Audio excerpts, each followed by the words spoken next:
Begithemba lapho, begithemba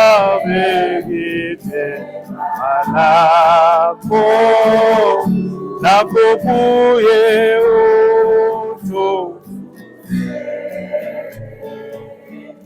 Singahlaleni phansi sithathe iBhayibhile zethu sikhile pha incwadi kaLuka chapter number 1, incwadi kaLuka chapter number 1. So besigqibezela kwisifundo okanye so besiqhubekeka kwisifundo ebesele sisiqalile kule veki okanye kwezi veki ezimbalwa ziphelileyo. Incwadi kaLuka chapter number 1. So qala ufunda pha kuverse number 6. Qala ufunda pha kuverse number 6. Luka, incwadi kaLuka chapter number 1. Incwadi kaLuka chapter number 1.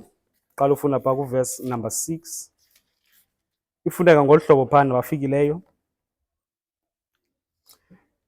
Babengamalungisa ke bobabini emehlweni kaThixo, behamba ngayo yonke imithetho nemimiselo yenkosi, bengenakusoleka.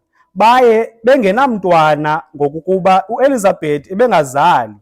Kanjalo bobabini babesakhulile.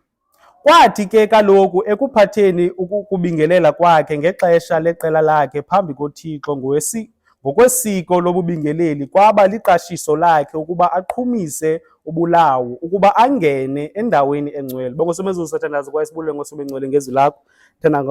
Thandaza wena ukuthi unisebenzise njengombhobho odlulisa ilizwi lakho ukuze umsebenzi wawenzayo eCalvary ingawuthinteli kule ndawo, kwaye uba ukhona umuntu lapho ongasindiswanga namhlanje ibe yimini yakhe yokusindiswa. Thandaza zonke izinto egameni lomfeli nomvukelo wethu uYesu Kristu. Amen. Khumbulani namhlanje siqala urecorder, so ufuneka sithini, sithi amen kakhulu ukuze sokwazi ukuphuma phane. Ithi pha umfundisi Thembekile ngokuya benipha ibheke ukuthi barate uba famous. So uqala ngoku uzombona ka YouTube. Ngizoba ngumfundisi wase TVini. So qala ufake makeup ngoku because ungathi ngibila kakhulu.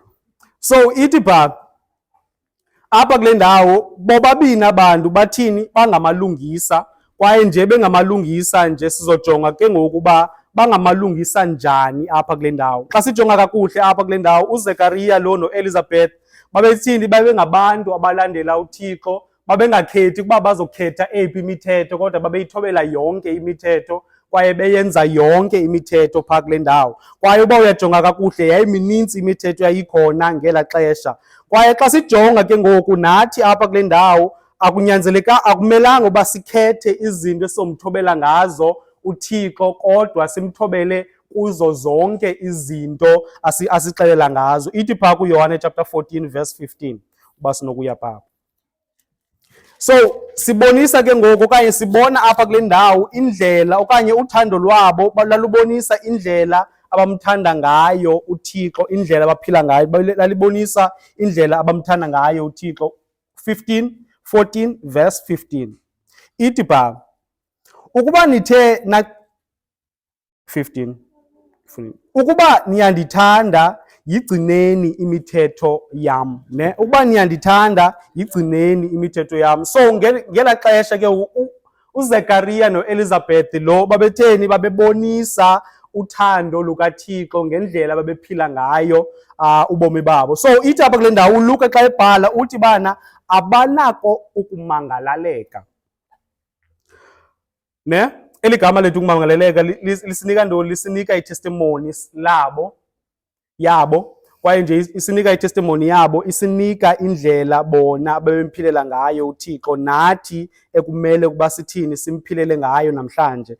Phaa kwilanguage yeHebrew le ithi phaa kule ndawo isinika eli gama lithi tam okanye taum, ne? Eli gama lithetha okanye lisetyenziswe ligama elinye elo lisetyenziswe kuNoah, then lisetyenziswe nakuYobhi. Masiye phaa kuGenesis chapter number 6 verse 9. Genesis chapter number 6 verse number 9. So libona eligama lisetyenziswa apha kule ndawo. Genesis incwadi yokuqala chapter number 6 verse number 9. Ithi pha, yiyo le ke inzala kaNowa. uNowa waye eyindoda elungileyo, egqibeleleyo ezizukulwaneni zakhe. uNowa wahamba nobani? Wahamba noThixo. Siphinde sibaleke siye pha kuYobhi chapter number 1 verse 8. Sibona apha kule ndawo uThixo xa eqhayisa ngomkhonzi wakhe uYobhi, uthi kuSathane, uSathane uza kuye uthi kuSathane, ubumjongile uYobhi? Ubumjongile uYobhi uba ugqibelele kanjani na okanye kangakanani na? Kwaye nje egqibelele nje ubukhe wamthesta na? Kwaye uSathana uthi xa ithetha kakuhle, wena utheni umbiyele uYobhi. So phaa kuchapter number 1 verse number 8. Liphi lapho lapho? Okay, na. Ithi phaa verse number 8, incwadi kaYobhi chapter number 1. Wathi uYehova kuSathana, umgqalile na kodwa umkhonzi wam uYobhi, ukuba akukho unjengaye ehlabathini, indoda egqibeleleyo, ethe tye, emoyikayo uThixo, etyekayo ebubini. So sibona phaa uYobhi ngumntu utheni? Ngumntu akukho unjengaye ehlabathini lonke ngelaa xesha wayephila ngayo uYobhi. Kwaye xa sijonga ke ngoku le ntshayelelo yethu apha kumntu owaye wabalasela kunabo bonke ekuphileni ubomi bakhe, uYohane, xa singena, kodwa masithini, masiqale apha kubazali bakhe kuqala. Ithi phaa xa ithetha kakuhle iBhayibhile, uZekhariya lo kwaye nonkosikazi wakhe babesithini, babehamba ngendlela uKristu babefuna ahambe ngayo. Kunzima namhlanje, umfundi wam wesiXhosa ulapha, uprincipal wapha esikolweni ulapha, so isiXhosa sam uba sikho right, ndagxothwa. Ndithandazeleni. So ithi kule ndawo babehamba ngantoni? Kwakukho i-challenge elandukeni ebomini babo. uElizabeth akakwazi uba nabantwana, kwaye nje engakwazi ukuba nabantwana, babephila ntoni? Babephila ubomi obumzukisayo uThixo.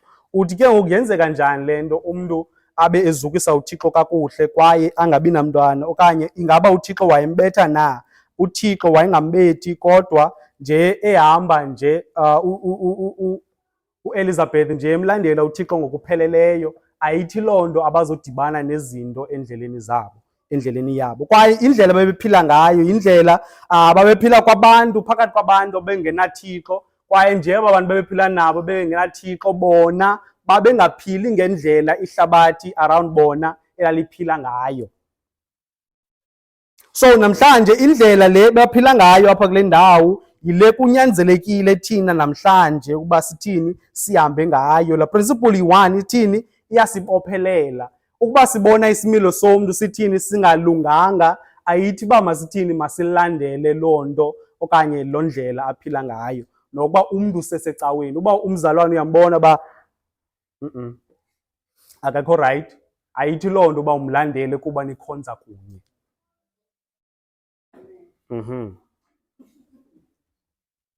So akufunekanga uba ulandele abantu abacorrupt kwaye abantu abathini, yes, ulandele abantu abacorrupt okanye iqela labantu elingamlandeli uThixo ngendlela. Kwaye uPawulos apha uyasibongoza apha ukuba masithini, sibe ngabinako ukumangaleleka.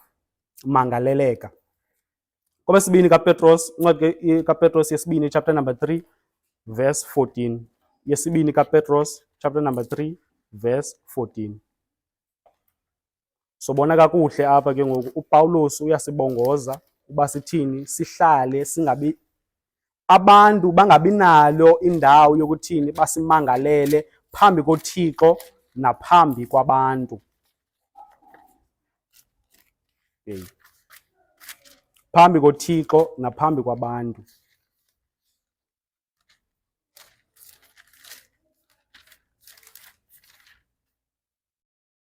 Incwadi kaPetros yesibini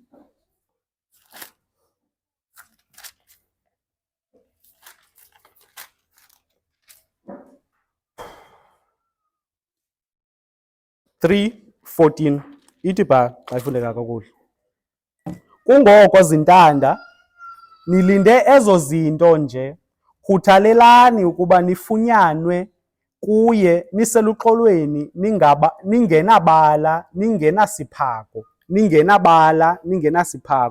phaa kulaa ndawo, ningabi thini, singabi nayo into abantu abanako ukuthi babambelele kuyo then bayosimangalelela noba basimangalele phi ngasebantwini. So ibalulekile into yokuba sibe nayo umvandedwa ococekileyo kuye uThixo nasebantwini, okanye i-conscience phaa etheni elungileyo phakathi kwabantu naphakathi naphambi koThixo. KwabaseFilipi chapter number 2 verse 15. Siphinde siye phaa kwabaseFilipi chapter number 2 verse 15. Siyambona kwakhona uPawulos esibongoza phaa kuba sithini, sihlale singanasiphako, singabi nako ukuthi sithini, simangalaleke. Chapter number 2 verse number 15 ithi phaa, ukuze nibe ngabangenakusoleka, abangenabuqhinga, nibe ngabantwana bakaThixo abangenakubekwa bala esazulwini sesizukulwana esigoso esigwenxa, enithi phakathi kwabo nibonakale ninjengezikhanyiso ehlabathini. So siyayibona phaa, lingenabala, singenakudyobheka, isizukulwane esitheni, esigoso. Siyafana nesizukulwane esasiphila ngantoni ngeli xesha. Simbonile uHerode ngumntu onjani, ngumntu okhohlakeleyo njani, kwaye abantu babephila ngelaa xesha babengekho kude kuye. So siyayibona ke ngoku apha uba sithini, singabi nakumangaleleka. Eli gama ukumangaleleka apha sifumana igama phaa elithi amemptos. Sifunda isiGrike benditshilo nesiHebhere, amemptos. Eli gama ke ulisinika ukuba umntu ophilela okanye ophilela uKristu kufuneka aphile njani, okanye umntu ongumKristu kufuneka aphile njani. Kufuneka aphile njani? Kufuneka aphile ubomi obungenasiphako. Ubomi obungenasiphako, nje ephila ubomi obungenasiphako ithi le nto ububomi obungenampazamo okanye obungenasisolo. Ungabi nakusoleka, ungathathwa usiwe enkundleni zamatyala uyotyholwa phaa okanye uyosoleka phaa. So kuyo yonke le nto obungenasiphako phakathi kwabantu nje simphilela uYesu Kristu, kwaye phambi koThixo nje siphilela uThixo. Kwaye siyabona apha le ndlela babephila ngayo olaluka oZekariya kule ndawo, yindlela uDaniel wayephila ngayo kuDaniel chapter number 6. Daniel chapter number 6 verse number 4, uba sinobaleka siyojonga phaa. uDaniel chapter number 6 verse number 4. Indlela uDaniel ayephila ngayo apha kule ndawo.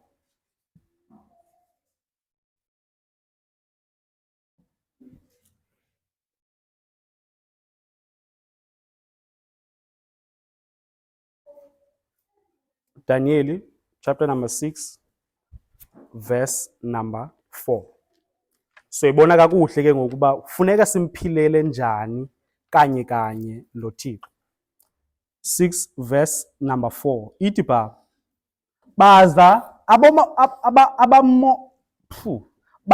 abangameli nabazirhuluneli bafuna ukuba bafumane ithuba ngakuDaniel mayela nobukumkani. Ke ababanako ukufumana nalinye ithuba nantlondi imbi, ngenxa enokuba ethembekile, kungafumaneki nanye imposiso nantlondi imbi kuye. Zange kufunyanwe ntoni? Zange kufunyanwe nto phi kuDaniel. So siyayibona ke esingena apha ebomini, kwaye siye phaa kwizenzo chapter number 24 verse 16. Kwizenzo chapter number 24 verse 16. Zenzo chapter number 24 verse number 16. Ithi phaa, ke kaloku kule nto nam ngokwam ndiyazama ukuba ngamaxesha onke ndingabi nasazela sikhubekisa nganto ngakuThixo nangakubantu. So isazela sethu kunyanzelekile, kumele ukuba sithini, sihlale sicocekile phambi koThixo naphakathi kwabantu. Naphakathi kwabantu. Yindlela le babephila ngayo Elizabeth nonkosi nomyeni wakhe. As silanduka ke sidlula apha, nathi kunyanzelekile ukuba sithini, bona baye batyala ubunyulu, batyala ubungcwele, kwaye nje betyala ezi zinto baye babezovuna into enkulu kwaye ummangaliso omkhulu onamandla kuThixo. Kwaye nje singena ke ngoku apha, nathi ukuba sityala olu hlobo siyakwazi ukuthi sithini, sivune kakhulu. So singena ke ngoku apha, ithi ba sizongena ke ngoku kwindawo okanye kwinto apho uYohane ebe ezalwe, yena ezothi ezolungiselela uYesu Kristu. Kwaye sibona ubomi babo babanika intoni, umntwana ozothi amphilele uThixo, kwaye abalwe njengomntu, abalwe nguYesu Kristu njengomntu oqatseleyo, obalaseleyo ekuphileni ubomi bakhe, ngaphezu naye wonke umntu owakhe waphila ngantoni, ngaphambili. So uba samthobela uThixo kwaye silonke ixesha lethu okanye sichitha ixesha lethu senza into zakhe, sizothini, ukuthandeni abantu nakwenzela umsebenzi wakhe, ngelo hlobo sinako ukuthi sivune. Ngenye imini enye intwana esokolayo okanye omnye umfana osokolayo waye ehamba ethengisa door to door. Nje ethengisa door to door apha kule ndawo, xa engena kule indlu waziqonda uba no man, nditheni, ndilambile, andinamali. Waqonda uba okay, kule ndlu ilandelayo ndizothini, ndizocela ukutya. Wathi xa efika apha kule ndawo okanye apha kule ndlu wankqonkqoza, xa kuvula omnye usisomhle, waphazamiseka apha engqondweni. Kwaye nje ephazamiseke apha engqondweni waye wacela ubisi endaweni athini, yokucela ukutya. Phazamisekile nyani, wacela ubisi. So wanikwa ubisi, wasela, kwaye wasela njani, wasela njengenene apho, ukucotha kwaye ukucothisisa ukusela elo bisi elo. Nje esela ke ngokweli bisi wagqiba, wabuyisa, wathi ba kulo sisi uba ndikutyala malini. Athi lo sisi, awundityali nto, ngoba umama wathi bana masingawubhatalisi ububele, masingazuzi nto ngenxa yokuba sitheni, sibonise ububele. Akubanga nani, wathini, waye waguquka wahamba, wathi ba ndiyabulela ekujuleni kwentliziyo yam yonke. Noba wayiphandliwe lo bhuti apha. So waye wathini, waye wabulela phaa wahamba. Igama lakhe ngubani? NguHoward Kelly. So uHoward Kelly ke wahamba kwaye wathini, wayenyusa imali yakhe yokuthini, yokufunda isikolo, kwaye waqhubekeka. Kwaye nje eqhubekeka ke ngoku apha, iminyaka idlule, lo sisi agule, lo wayemnike ntoni, ibisi, agule. Kwaye abantu abalapha kule area ahlala kuyo, isigulo sakhe abasiqondi, athathwe asiwe phi, masithi asiwe eJoburg. Xa efika phaa kulaa ndawo inkulu, kwabizwa ispecialist, kwaye ispecialist eso sathini, sajonga nale case yakhe. Xa sisiva igama lakhe, sathini, saba excited, sabaleka, saya kuye, samjonga, safumanisa ukuba ngubani, nguye lo sisi awaye wamnceda ngalaa mini. So wabuyela back kwindawo apho oogqirha bahlala kuyo, kwaye baxoxa kuzo izinto ukuba sizoyenza njani le iprocedure okanye sizomhlinza njani lo sisi. So bathetha bafumanisa ke okanye bafikelela esigqibeni sokuthi bayilungise imeko yakhe. Bathini, bamlungisa. Emveni koko ugqirha lo uKelly lo uHoward wafuna icheck, wayebhatala ngecheck ba, wafuna icheck uba ithini, idlule kuye okanye ibhili idlule kuye. Nje idlula kuye, wayijonga, gqiba phaa ezantsi wabhala. Nje ebhala phaa ezantsi yaphinde yathini, yabuyela kubani, kulo sisi wayemncedile ngelaa xesha. Xa ifika kuye wanotisa into apha ezantsi ephepheni. Xa ejonga eyifunda, wathi bana ibhatelwe ngokupheleleyo ngeglasi yobisi. So nathi namhlanje apha kule ndawo, ukuba sikuye uYesu Kristu, ukuba sihlala kuye uYesu Kristu, ukuba siyamamkela uYesu Kristu, izono zethu zonke zihlanjiwe ngegazi lakhe. So ngento encinci lo sisa wayenzayo, waye wathini, wabuyekezwa kakhulu, waye wazuza kakhulu. So xa simphilela ehlobo uYesu Kristu, sithini, siyakwazi ukuthi sibathande abantu. Uthini umyalelo? Thanda abantu ehlobo uzithanda ngayo. Thanda uThixo kuqala, uthande abantu, and then ke ngoku uzozithanda kakuhle nawe. So namhlanje ke ngoku siphila njani? Ithi apha singathi, ithi iBhayibhile mos, uvuna le nto ityalileyo, ne? Zimbini ezinto. Is either sithi bana uvuna le nto ityalileyo, okanye sithi siyabonga kuThixo kuba sivune esikutyalileyo. So yeke imarinate. Okwesibini ke ngoku sibona ntoni? Sibona ukuzalwa komntwana. uElizabeth apha kule ndawo abakwazi uba bantwana phaa kuverse 7. Baye bengenamntwana ngokuba uElizabeth ebengazali, kananjalo bobabini bebesekhulile, too old, bagugile, balingana nomfundisi uthembekile phaa eBhek. Ithi phana bobabini, ithi phana ke ngoku babengenamntwana nje yayinto elihlazo le nto kuntoni kumaYuda okanye kwabo bantu baseHebhere, kumaHebhere laba bephila ngeli xesha. Kwaye umntu ke ngoku ongumama iyamkhupha kule nto yokubana uzozala umntana onguYesu Kristu. So wonke umntu ongumama ngelaa xesha wayefuna ukubana uYesu Kristu asuke kwicala okanye asuke kwifemeli yakhe okanye amzale yena ngokwakhe. So apha kule ndawo ke iyamkhupha uElizabeth kule ndawo kule wish abantu ababenayo ngeli xesha. Kwaye ayithi loo nto uba uThixo uElizabeth wayemthini, wayemtyakatya ngenxa indlela wayephila ngayo, ngoba sibonile wayephila ubomi obugqibeleleyo xa emdescribe ubani uLuka phaa kulaa ndawo. So xa sisiya ke ngoku phaa kwiNdumiso chapter 34 verse 19, ingoma Indumiso 34 verse 19.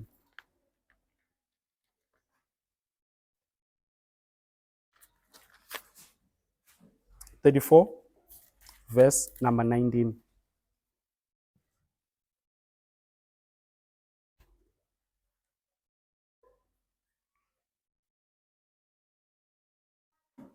Ifunda ngolu hlobo phaa.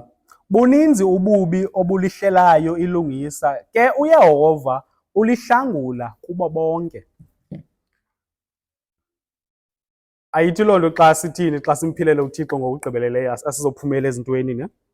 Nje ingatsho loo nto ke ngoku apha siyabona ukuba ukungabi namntwana kukaElizabeth yayintoni? Yayilithuba elo lokuba uThixo asebenze empilweni yakhe. Wayenethuba ukuba uThixo asebenze ebomini bakhe, ambonise uba unako ukuthi enze nantoni na. Kwaye nje embonisa loo nto siyabona ke ngoku ubana waye ezokwenza loo nto kanye. Ezokwenza kanye loo nto. Qabaqaba nje phaa ku-verse 8 and verse 9 sithini? Sikhululeke. uThixo apha kule ndawo wayezokwenza kanye loo nto kwezi verse zilandelayo. Kwaye siyabona phaa ulantuka uSara naye wenzelwa isithembiso esinye ngubani? NguThixo. Nje kusenziwa ezi sithembiso yena usemveni ententeni, kwaye utheni? Waye wahleka xa abantu babini bethetha ngolu hlobo, kuba ebesazi ukubana ayikho indlela ukuba uzoba nomntwana, kodwa wathi ekupheleni kwechapter leyo uba uThixo unako. Sibona loo nto nalapha. Ithi phaa 8, verse number 8. Kwathi ke kaloku ekuphatheni ububingeleli bakhe ngexesha leqela lakhe phambi koThixo ngokwesiko lobubingeleli, kwaba liqashiso lakhe ukuba aqhumise ubulawo akuba angene endaweni engcwele yenkosi. Kwaye apha kule ndawo besijongile ukubana not wonke umfundisi okanye umfundisi ngamnye wayengena enikezela i-10 phaa ukuze abantu bonke babe nako ukuthi bathini?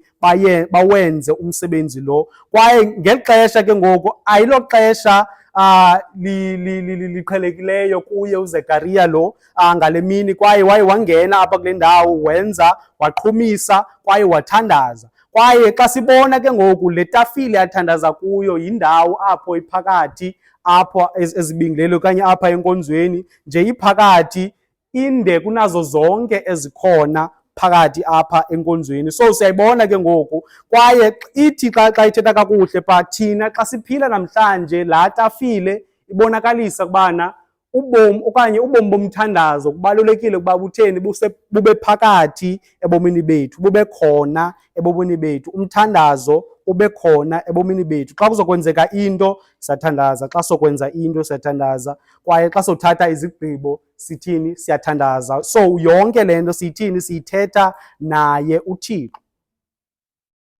Kwaye amaYuda ayekholwa uba uthandazile kwaye wathini, waqhumisa phaa, uzothi uthini, uzothi usikeleleke kakhulu. Kwaye sibona loo nto apho bana waye wathini, wasikeleleka ngelo hlobo. But ke ngoku ithini le nto? Sizuzwa nguThixo sisenza intoni, ezinto siqhele ukuzenza. Ne? uZekariya wayesenza into enormal, yayi-10 yakhe uba asebenze, kwaye wayesithini, waye ngale mini ingeyomini normal, yena wayengayazi. So sisikeleleka kuThixo, akho need uba sithini, sithethe ngee-languages ezitheni eningazivayo ukuze sithini, sisikelelwe nguThixo.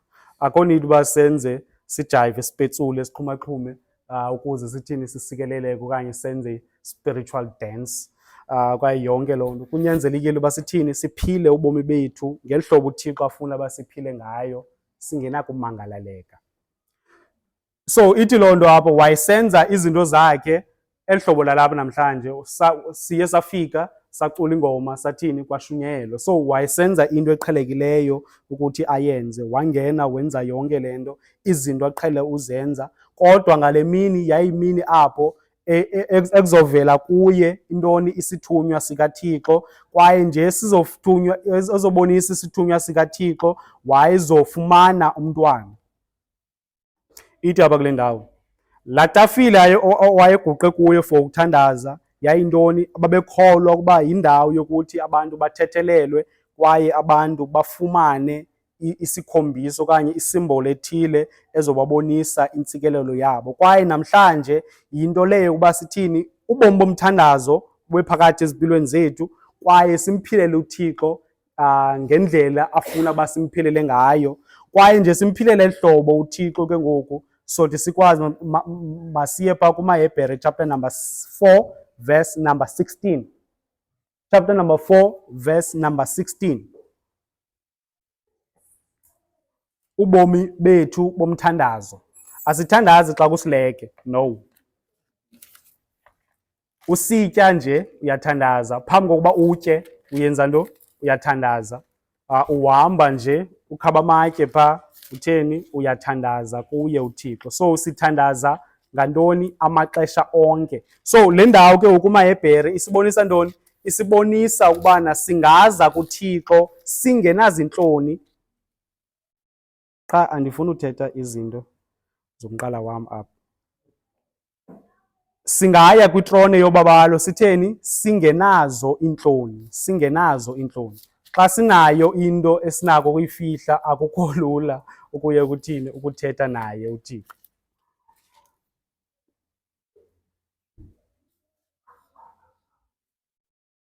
maHebhere chapter number 4 verse number 16.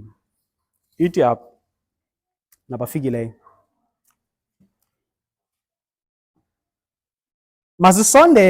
masisondele ke ngoko sinokungafihlisi kuye itrone yobabalo, ukuze samkeliswe inceba, sifumane ubabalo lokusiza ngexesha elililo. Sifumane ubabalo lokusiza ngantoni? Ngexesha elililo. Masisondele kuyo itrone yobabalo kabani? Yakhe uThixo. Singabantwana bakaThixo, akufuneki uba sibe nentloni ukuba sihambe sokuthetha naye ngengxaki esinazo. No doubt uZekariya apha kule ndawo waye wathandaza esithi ufuna umntwana, kodwa wabona uba iminyaka sele ihambile, waye wathini, lithandabuza uba yayikhona indawo eseboncama okanye wayesele encamile.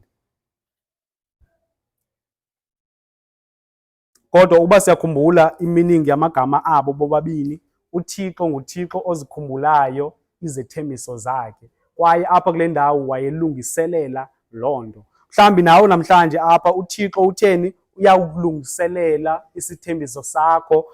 Nje uhleli apha namhlanje utheni, uyakulungiselela okanye isothi senzeke siwe ebomini bakho ngomso. So ithi loo nto sukutyhafa, qhubekeka umphilela uThixo ngendlela omphilela ngayo uThixo, okanye uqiniseke ekumphileleni uThixo. So namhlanje sithini? Ingaba bunjani ubomi bakho, kwaye ingaba bunjani ubomi bakho bomthandazo? Umphilela njani uYesu Kristu, kwaye bunjani ubomi bakho bomthandazo?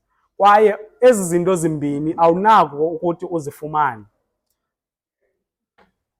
Izethembiso zikaThixo ngezabantu bakhe, kwaye xa enikela uThixo okanye xa ebuyekeza untoni, ubuyekeza abantu bakhe. So uba sisindiswanga namhlanje, asinako ukuthi ezi thembiso sizifumane ebomini bethu, asinako ukuthi sifumane into kaThixo sibe singamlandeli yena. Masithandazeni. Ngosomezulu sathandaza kwaye sibulele ngosomengcwele ngezwi lakho. Thandaza ngosomezulu ukuthi sesihamba, ilizwi lakho ngosomengcwele lihlale enhliziyweni zethu nasezingqondweni zethu ngokubutyebi. Sisathandaza njalo uba uthi namhlanje andisindiswanga, bengicela nje ukuphakamisa isandla sakho sokubonisa eBhayibhileni uba umntu usindiswa njani, ubufumana njani ubuhlobo noThixo. Ubufumana njani ubuhlobo noThixo? Uthi andisindiswanga. Bengicela nje ukuphakamisa isandla sakho sokubonisa eBhayibhileni uba umntu usindiswa njani. Masiqhubeke emthandazweni. Ngosomezulu sathandaza kwaye sibulele ngosomengcwele ngelizwi lakho. Ilizwi lakho linamandla kwaye ilizwi lakho ngosomengcwele liyafundisa, liyaqeqesha, kwaye ilizwi lakho ngosomengcwele siphila ngalo. Thandaza ukuthi ulisebenzise lona ukuze utshintshe ubomi bethu, kwaye ngosomengcwele ukusikhuthaza kwaye usibonise indlela. Thandaza zonke izinto egameni lomfeli nelomvukelo wethu uYesu Kristu. Amen.